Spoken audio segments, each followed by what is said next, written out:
Boa noite, 8 horas, então a tão esperada hora que a gente marcou para conversar com vocês, para chegar próximo da população, para ajudar as crianças e os adolescentes, porque esse é o papel principal da Sociedade Goiana de Pediatria.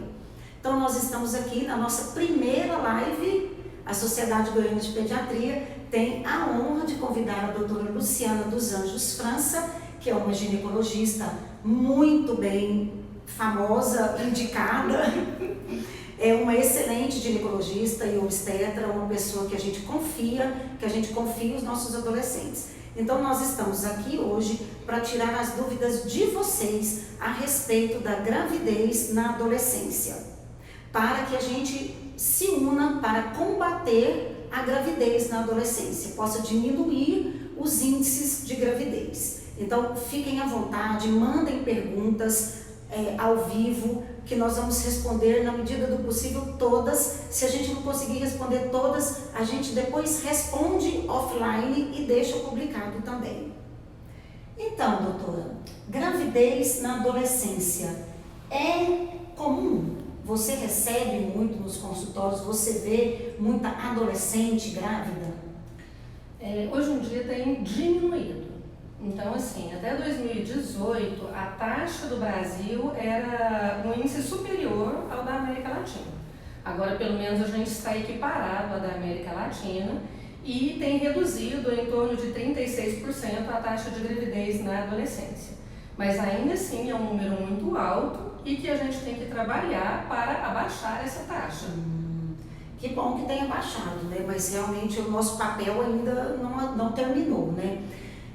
Fora essa parte emocional que a gente já sabe da gravidez na adolescência, que é você tirar a infância da adolescente, né? Privá-la daquele momento que é um momento de desenvolvimento, de amadurecimento, de crescimento físico e emocional, e não um momento de gerar um filho. Tirando essa parte emocional que a gente já sabe que é um arrasador, que é ruim, que não tem perspectivas boas para adolescente, a parte biológica de uma adolescente grávida, como que é essa gravidez, esse pré-natal? É uma gravidez de risco? Tem mais risco do que se a adolescente fosse mais velha? Sim, claro. Então, uma adolescente que está grávida, ela vai aumentar e muito os riscos de desenvolver uma pré-eclâmpsia, por exemplo, que é quando a pressão sobe durante a gravidez e ela vai ter um risco de vida. Ela aumenta os riscos de um trabalho de parto prematuro, é mais frequente na adolescente. Ela tem um risco aumentado de rotura da bolsa amniótica precocemente. Ela tem um risco aumentado de sangramentos. Ela tem um risco aumentado de diabetes gestacional. Então, além dela ser ainda quase uma criança ali, que não estava pronta ainda para gerar um bebê, ela ainda vai estar colocando em risco a vida dela e a vida daquela criança que está em seu ventre. E ainda tem um risco maior de abandono escolar, um risco maior de diminuir a sua escolaridade, de não chegar a frequentar uma faculdade, uma universidade. Tem um risco maior de famílias disfuncionais, desse casal não permanecer unido, dessas crianças crescerem em famílias mais disfuncionais. Doutora, quando ela tem uma pré-eclâmpsia, né, que é quando a pressão aumenta e ela pode correr risco de vida, ela tem uma chance de, depois que a gravidez passar, ela continuar com a pressão alta? Sim, também. Ela tem um risco maior de ser hipertensa ao longo da vida. Não só de forma imediata, como depois que ela passar dos seus 40, 45 anos, ela tem um risco maior de ser hipertensa também. Então ela pode desenvolver uma doença crônica por causa da gravidez na adolescência. De alguma coisa que surgiu na gravidez. E você comentou sobre parto prematuro, bolsa volta antes da hora. Aí a minha parte, que sou pediatra, né? O bebê que nasce prematuro tem uma chance muito maior de apresentar problemas do desenvolvimento. A bolsa rota antes da hora pode infectar o bebê, esse bebê pode fazer uma infecção generalizada logo ao nascimento. Então a gente vê que tanto o binômio, né, tanto a mãe quanto o bebê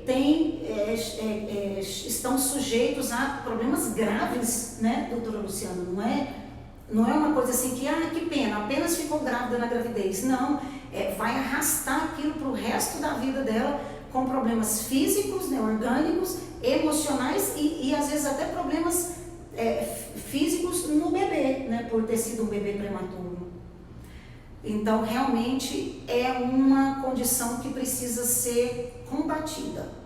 Aí a gente fica pensando, a primeira coisa que a gente fica pensando são em métodos contraceptivos, né? Aí às vezes a mãe vai no consultório com um adolescente, fala pra gente, pediatra, que está preocupado, que a menina começou a namorar, e a gente às vezes encaminha para vocês, ginecologistas, e muitas vezes elas recebem a prescrição de um anticoncepcional ou recebem o esclarecimento a respeito de métodos contraceptivos. Aí eu queria perguntar o seguinte: quando o adolescente entra em contato, passa a ter conhecimento dos métodos contraceptivos e às vezes passa até a usar o anticoncepcional, isso diminui a idade do início da vida sexual dela? Isso é um incentivo para que ela tenha vida sexual? Não, de maneira alguma. Então, você informar o adolescente, esclarecer as suas dúvidas, jamais você vai estar antecipando o início da sua vida sexual. Você pode, inclusive, estar atrasando. Então, a base do nosso sucesso com o adolescente é informá-lo. A gente não vai conseguir fazer nada proibindo ou negando. Então, a gente vai conseguir fazer com que essa adolescente opte pela melhor forma que ela vai encontrar de se prevenir, ou inclusive que não tenha relação naquele momento, se ela ficar convencida de como ela foi orientada no consultório, seja no consultório de pediatria ou no consultório de ginecologia. Então, a partir do momento que um adolescente chega no consultório de ginecologia, o que a gente coloca para ela? Primeiro, acho que vale a gente avisar aqui, até mesmo para os pediatras, como é uma live da Sociedade de Pediatria, que essa adolescente tem que ser atendida de forma individual. Então, ela não pode ser atendida com a mãe. No meu consultório, o que eu faço? Então, normalmente eu deixo a mãe entrar, ela fala o que ela tem a expor, quais são as preocupações dela. Depois eu peço para essa mãe dar licença, converso com a adolescente, tiro todas as dúvidas e depois volta a mãe novamente para terminar então a consulta. Então, a adolescente tem que ter esse momento que ela se sinta à vontade e segura que ela vai buscar uma informação realmente real e que você vai estar apoiando ela. Seja na decisão dela de querer ter uma vida sexual, mas que ela vá fazê-la de forma consciente e orientada, ou às vezes na nossa conversa ela pode mudar de ideia e achar que aquele momento não é o ideal. Então, nesse primeiro contato, o que a gente coloca? Você sabe das consequências que essa relação sexual vai te trazer? Essa consequência não vai ser para sua mãe, para o seu pai, para o resto da sua vida. Então, é isso que a gente começa na conversa. Então, se você engravidar, você sabe qual é a consequência disso? Você sabe se você vai conseguir continuar estudando, se você vai continuar planejando aquilo que você sonhou para o seu futuro. E é isso, inclusive, que os pais devem conversar em casa. Então, colocar para a adolescente a consequência daquele ato que ela teve. E, a partir do momento que ela teve essa relação sexual, o que pode acontecer? Então, ela tem que ser orientada sobre as ISTs, então as infecções sexualmente transmissíveis, sobre o risco de gravidez e sobre, inclusive, os traumas que ela pode vir a ter futuramente sobre a sua sexualidade. Porque às vezes ela vai ter uma relação sexual em um local impróprio, de uma forma insegura, e daqui a um pouco ela vai ter uma disfunção sexual, porque aquela relação sexual tão sonhada foi, na verdade, uma catástrofe. Ela não sabia se ela tinha uma relação sexual ou se ela preocupava com o medo, o trauma, aquilo tudo que estava envolvendo aquela relação. E a gente sabe que para a mulher isso é péssimo. Então, para o homem, tanto faz o estresse que ele está passando, a relação sexual para ele é ótima. Para a mulher, se ela estiver estressada, preocupada, ela não vai ter excitação, não tendo excitação ela não tem orgasmo, e aí ela vai achar que aquilo foi ruim. E às vezes lá na frente ela vai voltar e peraí, para que eu tive aquilo? E outra coisa, até mesmo as decisões de se é a pessoa certa, se não é. Então isso a gente tem que colocar na consulta e ela que vai decidir. Se ela acha que realmente ela está preparada, aquele momento é o ideal, a gente tem que apoiar e orientar. Então essa adolescente tem que sair do consultório, seja do consultório de pediatria ou de ginecologia, orientada, principalmente, que ela tem que usar preservativo. Que ela tem que usar preservativo nas primeiras relações sexuais. Não interessa a fala, às vezes, do menino. Nós, como ginecologistas, falamos muito isso para as meninas. O menino vai falar que ele é virgem. Não significa que ele é. Você não pode confiar. Então, a única segurança que ela tem é se ela usar preservativo. Seja masculino ou seja feminino, mas que ela tem que usar alguma coisa. E depois ver o que ela pensa, o que ela sabe a respeito de métodos contraceptivos e colocar a gama de métodos que a gente tem hoje, que na verdade praticamente todos são liberados nas adolescentes, para ela começar a usar e ter o início de uma vida sexual segura, para ela não vir depois gestante de uma gestação indesejada e que a gente vai ter muito mais problemas ali na frente. Entendi. Então, é a informação mesmo. A informação é a principal. Amadurecer, dar para essa adolescente subsídios para que ela possa escolher com consciência. Porque, pelo que eu vejo, é praticamente assim, você tem duas situações. Ou ela vai iniciar a vida sexual dela orientada, consciente, preparada, ou ela vai iniciar a vida sexual dela despreparada, de forma inconsequente e irresponsável. Porque isso, gente, é pesquisa. Nós não estamos dando a nossa opinião e nem falando o que a gente acha, não. Nem só o que acontece no nosso consultório. As pesquisas já mostraram, já provaram, e a gente pode deixar link de pesquisa também, que a informação, a orientação, que é isso que a doutora Luciana resumiu aqui agora, ela retarda o início da vida sexual. E que jamais, como temem as mães, como temem as famílias, é porque eu estou falando sobre isso, minha filha vai despertar o interesse e começar mais cedo. Acho que a gente tem uma perguntinha aqui. Destrava aí a live para a gente ver. Isso agora. Ariel, você vai ter que ajudar a gente. Esse nível de privacidade e orientação é encontrado na rede pública, local onde a população mais carente busca atendimento? Também. Também. Hoje em dia tem sido muito comentado em escolas, nos postos de saúde. Então, o que diminuiu a taxa de gravidez na adolescência? Foi informação.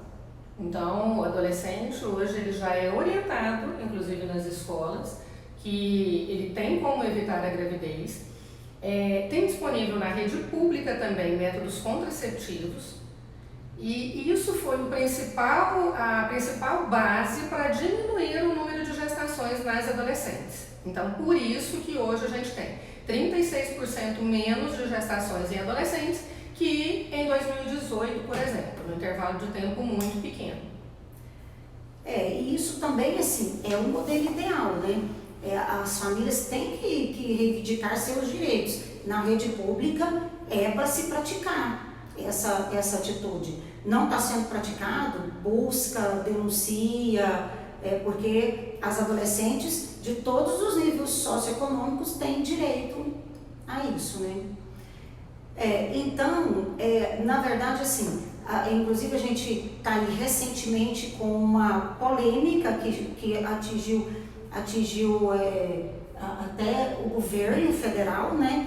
Porque o pacote da Damares, ela envolve a gravidez na adolescência, ela envolve que a adolescente pratique a abstinência. Então, é muito importante que isso, gente, já está subentendido.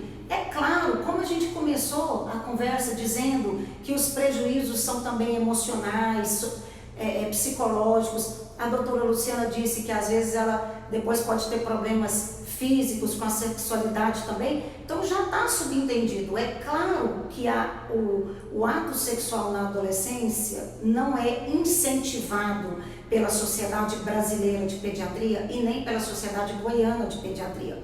Já está subentendido que famílias, escolas, programas, governo, médicos trabalhem em função de atrasar o início dessa vida sexual por causa da imaturidade, tanto física quanto emocional das adolescentes.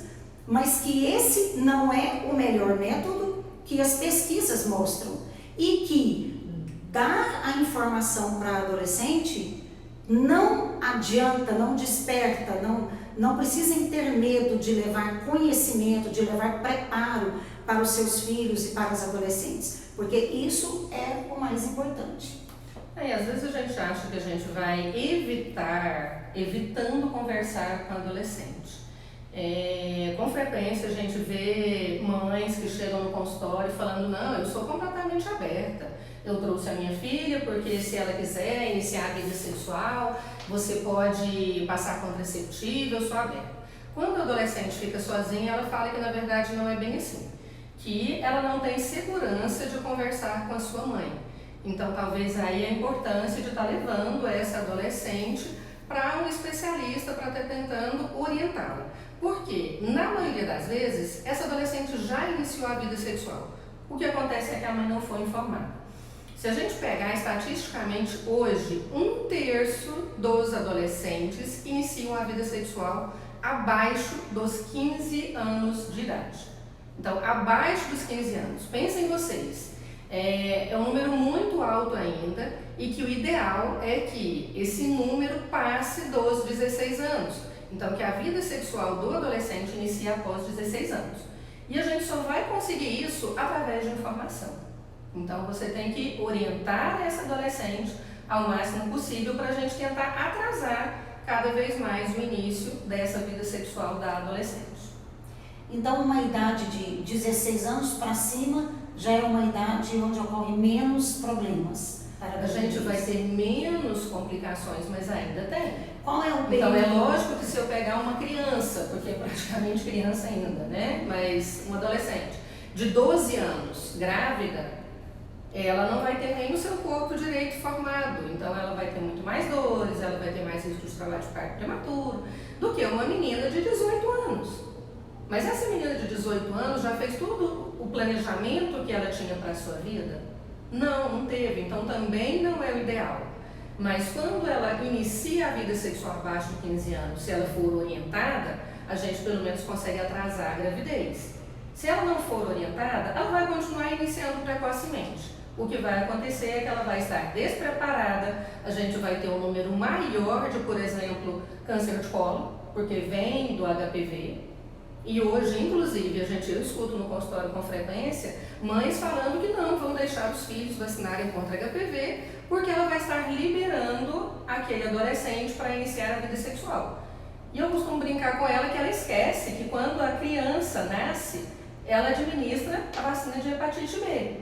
E como que você pega hepatite B? Transfusão sanguínea ou relação sexual. Se ela não tomou sangue, ela vacinou de hepatite B, não tem problema, mas fala que a HPV tem todo aquele preconceito. Mas aí então ela vai começar essa vida sexual mais cedo e vai ficar exposta com um número muito maior de tempo a todas as ISTs ali para frente. É um preconceito, né, que coloca em risco a saúde da adolescente. Porque aumenta em torno de 70% a chance dela ter um câncer de colo de útero.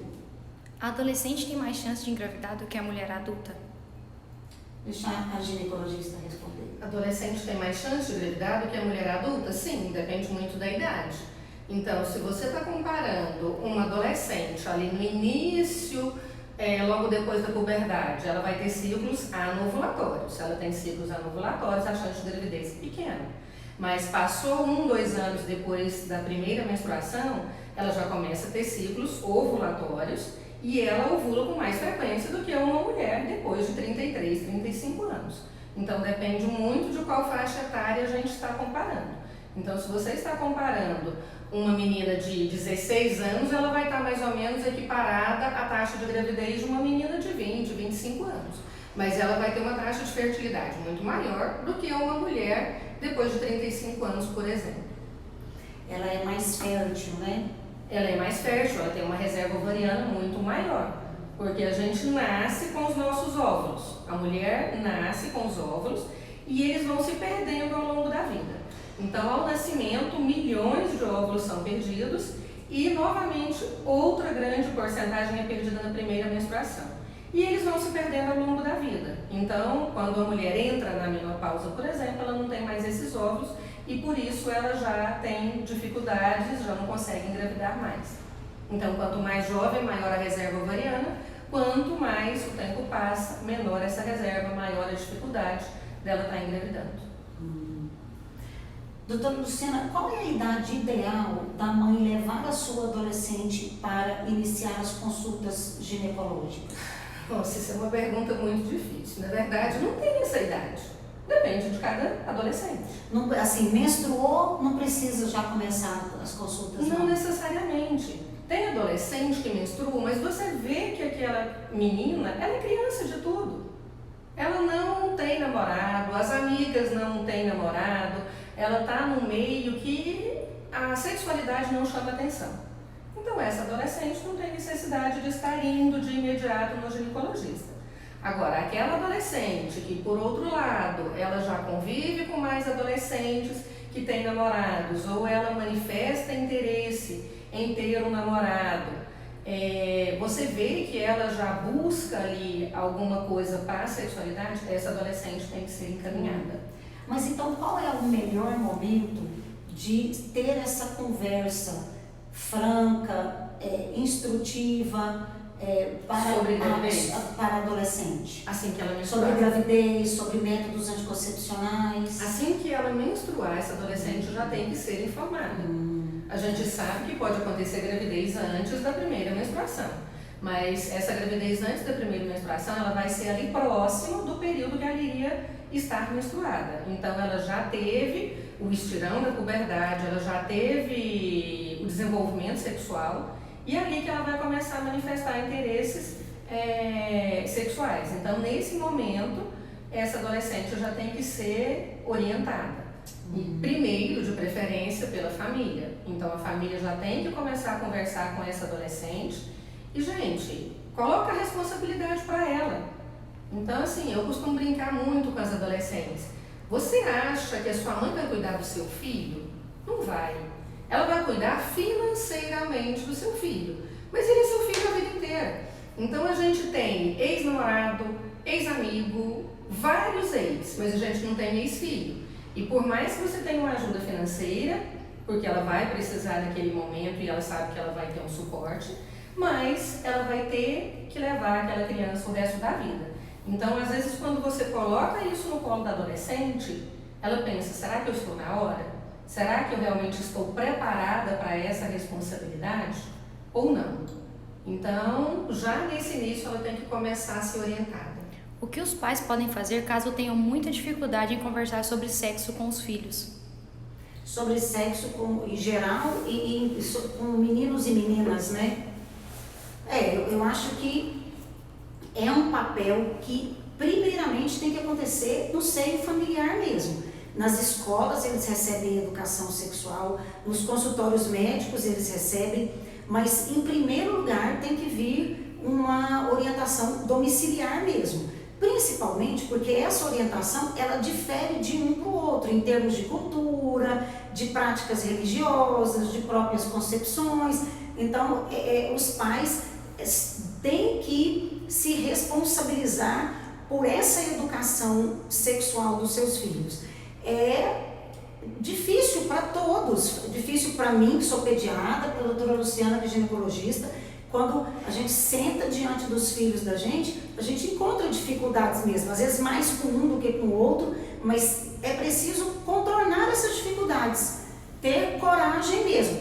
Se não tiver fluindo de jeito nenhum, pode pedir ajuda para uma psicóloga, que pode ajudar um pouquinho como abordar, às vezes tirando as próprias barreiras dos pais, para que eles se aproximem dos filhos, porque é como diz o ditado mesmo, né, doutora Luciana? O que eu não aprendo em casa, alguém vai me ensinar na rua. Isso é verdade. Então, se você deixar essa lacuna, alguém pode preencher com conteúdo diferente do que você gostaria que o seu filho recebesse. Doutora Luciana, você poderia comentar quais as melhores medidas poderíamos tomar com as adolescentes de maior risco, como as portadoras de deficiência intelectual? Não, repete, por favor. Método contraceptivo? Poderia comentar as melhores medidas a serem tomadas com adolescentes de maior risco, como as portadoras de deficiência intelectual? Isso no caso para evitar a gravidez? Isso. Essa menina, por exemplo, então ela tem uma deficiência intelectual importante. A gente tem vários métodos para serem usados para essa menina. Então nós podemos usar desde o anticoncepcional injetável, porque às vezes o anticoncepcional oral vai ser difícil de ser utilizado nessa menina, porque ela não vai conseguir ter um rigor e vai depender muito da mãe, ou inclusive os métodos de longa duração, então os implantes, seja implante no braço e inclusive o Mirena, que é o DIU hormonal. Então, assim, falei o nome porque a gente não tem outro ainda, está entrando um outro no mercado agora, que vai ser um pouco mais utilizado para adolescentes, mas o único que a gente tem disponível até abril ainda é o Mirena, e ele pode ser usado sim para adolescentes com deficiência mental. É lógico que essa paciente, para ser submetida a esse procedimento, ela vai ter que ser anestesiada, vai ter que usar um espéculo mínimo para ela não se sentir que foi lesada a sua virgindade por conta de um aparelho, mas às vezes quando essa menina menstrua, já é possível colocar um DIU hormonal nela e que inclusive vai ajudá-la a deixá-la sem menstruar, que é um grande problema também para essas meninas que têm uma deficiência intelectual, porque elas vão ficar às vezes muito conturbadas com a tensão pré-menstrual, com o próprio sangramento. A doutora Jeane disse: parabéns pela iniciativa dessa live, sou sua fã, doutora Ana Márcia. Idem. E também em relação ao déficit intelectual, são crianças que têm um risco maior mesmo, né? Sobretudo a tutela, né? Prestar bastante atenção com quem que essa criança fica, porque às vezes os pais deixam ela junto com um primo de 18 anos. Então, são crianças que não podem ficar desassistidas. A tutela tem que ser rigorosa, tem que ficar sempre com adultos responsáveis por ela, porque elas respondem menos pelas coisas, são menos conscientes, mesmo que seja um déficit intelectual leve, são menos conscientes. Então, são menos conscientes e são mais sexualizadas. Então, ainda tem esse outro problema, porque às vezes elas mesmas vão procurar pela sexualidade. Porque tem mais dificuldade de controle, né, dos impulsos. Vamos para a última pergunta aqui. Em relação aos meninos, eles também precisam receber orientações sobre o assunto gravidez na adolescência? Sim, claro. Então, desde que o menino, a nossa sociedade, como ela é mais machista, então assim, os pais acostumam, o meu boi está solto, você tranca as suas, o quê? Mesmo? Potrancas, um negócio assim. Mas cuide que o meu boi está indo, né? Então coloca o menino para iniciar a vida sexual mais precoce. E não é assim. Então os meninos também têm que serem orientados a escolher a parceira ideal. Ele não pode simplesmente sair pensando que com qualquer menina ele vai iniciar sua vida sexual, porque isso também vai trazer um trauma para o menino. E ele tem que ser orientado sobre o risco de gravidez e sobre o risco das ISTs. Da mesma forma que a menina. A menina vai engravidar, mas ele é o pai. Ele pode até abandonar aquela criança, mas ele é o pai daquela criança. E ele tem que ser conscientizado disso. Então o pai tem que trazer para aquele menino a responsabilidade que ele vai ter se por acaso ele engravidar uma menina. Então ele tem que saber se essa menina está usando o método contraceptivo, se essa menina foi orientada de forma adequada, porque às vezes ela começou a usar o método contraceptivo porque a amiga passou para ela e ela não está usando direito e ela vai engravidar. Então o próprio menino tem que cobrar da namorada dele: você foi orientada direito? Esse método é seguro? E jamais abandonar o preservativo. Se ele usar o preservativo, ele vai estar tranquilo que ele não vai ter nenhuma dor de cabeça dali para frente. Inclusive, os meninos também precisam ser vacinados contra o HPV. Eles não desenvolvem a doença, mas eles transmitem o vírus. Então é para meninos e meninas a vacinação contra o HPV. Gente, foi ótimo, maravilhoso ter a doutora Luciana dos Anjos aqui. Doutora Luciana lá, minha colega no Orion, no nosso consultório lá. Espero que ela venha outras vezes para a gente continuar conversando. E foi um prazer, foi muito gostoso e logo estaremos juntos de novo. Boa noite. Boa noite.